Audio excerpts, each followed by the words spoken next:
السلام عليكم ورحمة الله. النهاردة إن شاء الله هنعرف عملة الدينار الكويتي، أغلى عملة في العالم. ده وش الواحد فلس عليه مركب الكويت، وده العملة من ورا، واحد فلس كويتي. ده 1/100 من الدينار الكويتي. الدينار الكويتي 100 فلس.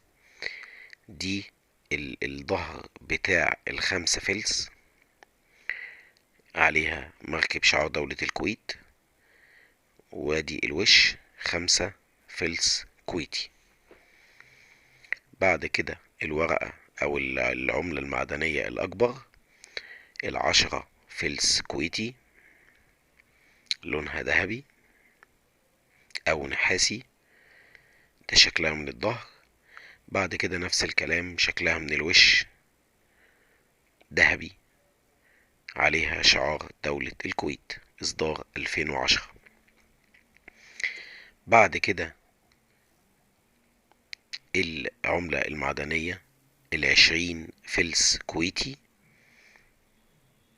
نفس الكلام، إصدار 2011، عملة معدنية ذهبية، ومن ورا نفس الكلام مكتوب 20 فلس كويتي.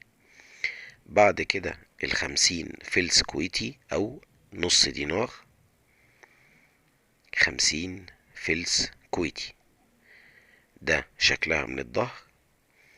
بعد كده شكل العملة من الوش، إصدار 2010. العملة دي عملة معدنية، عليها شعار دولة الكويت.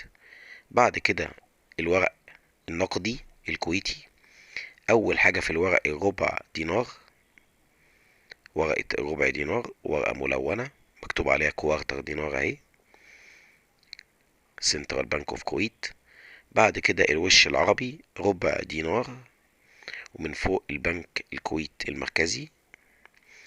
بعد كده الورقة اللي بعدها هي النص دينار، ورقة باللون الأخضر عليها العلامة المائية، ده الوجه الإنجليزي بتاعها. بعد كده عندنا الوجه العربي بتاعها، عليها شعار الدولة من فوق، وادي المأذنة المشهورة في الكويت. بعد كده ورقة الواحد دينار، ده شكل الواحد دينار كويتي، عملة رمادية اللون مكتوب عليها 1 دينار، ده شكلها من الناحية التانية، الوجه الإنجليزي بتاع العملة، لونها مايل إلى رصاصي. بعد كده العملة البنفسجية 5 دينار كويتي، 5 دينار كويتي، العملة اللي هو الوجه الإنجليزي بتاعها. بعد كده الوجه العربي 5 دينار كويتي. طبعا الواحد دينار كويتي بيساوي أكتر من 3 دولار، من أغلى العملات في العالم. بعد كده 10 دينار كويتي عليها الصقر المعروف في مناطق الخليج، أغلبية العملات الخليجية على الأقل ورقة ورقتين فيها الصقر.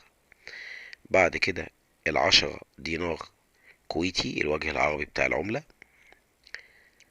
ثم أكبر ورقة في الكويت، أكبر ورقة تخيلوا معايا هي 20. أكبر ورقة في الكويت 20 دينار الكويتي، زي ما انتوا شايفين كده، لونها لبني أو سماوي، وادي شكل العملة من الظهر، عليها شعار دولة الكويت، السفينة المبحرة دائما.